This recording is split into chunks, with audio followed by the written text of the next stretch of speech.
전국에서 같은 이름을 쓰는 이른바 자매교회에서 확진자가 계속 늘고 있습니다. 치유 집회를 열며 종교의식을 진행하다가 감염이 일파만파 번진 것으로 보입니다. 현장에 나가 있는 취재기자 연결합니다. 엄윤주 기자. 네, 서울 서대문구에 있는 교회 앞에 나와 있습니다. 네, 그곳 상황 어떻습니까? 네, 지금은 보시는 것처럼 문 앞에 집합금지 명령 안내문이 부착되면서 시설이 완전히 폐쇄됐습니다.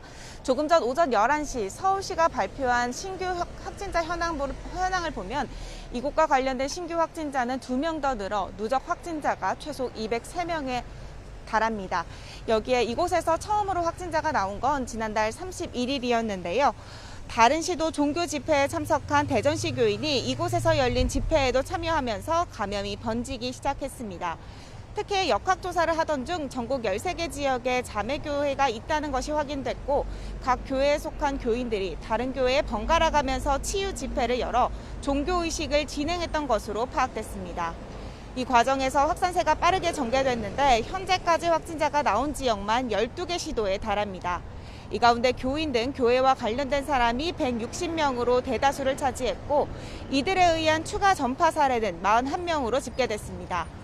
특히 방역당국은 지난달 29일과 30일 1박 2일로 진행됐던 강원도 횡성 수양원에서 개최된 개원 예배에 주목하고 있는데요. 당시 예배에는 교인 70여 명이 모였고 이들은 합숙하면서 예배를 보고 음식도 함께 섭취한 것으로 확인됐습니다. 이와 함께 추가 역학조사에서 교인들은 이곳에서 장시간 체류하면서 찬송가를 부르고 일부 교인은 간식 등을 함께 먹은 것으로 조사됐습니다.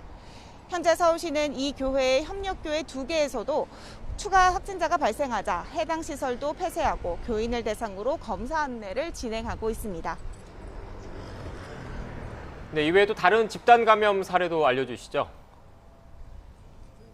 네, 먼저 서울대학교 학생 11명이 코로나19에 감염됐습니다. 서울관악구청은 서울대 학생 2명이 지난 6일 확진 판정을 받은 데 이어 오늘 0시 기준으로 9명이 잇따라 추가 감염됐다고 밝혔습니다.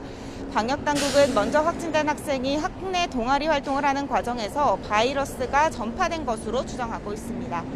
서울 서초구 실내체육시설 관련 확진자도 하루 사이 크게 증가했습니다. 지난달 26일 이용자 1명이 처음 확진됐는데 하루 사이 27명이 추가돼 누적 확진자 수는 54명으로 늘어났습니다. 역학조사에서 이 시설은 출입할 때 발열 확인, 명부 작성, 마스크 착용 등 방역수칙을 잘 지켰지만 지하에 있어 자연 환기가 어려웠던 것으로 파악됐습니다. 이외에도 서울 동대문구 음식점에서 접촉자 조사 중 6명이 추가 확진돼 누적 26명이 양성 판정을 받았고 강남구 주점 관련해서도 누적 확진자 24명으로 집계됐습니다. 이렇게 크고 작은 집단 감염 사례가 속출하면서 방역당국은 4차 대유행이 본격화될 가능성이 차츰 커지고 있다며 경고하고 나섰습니다.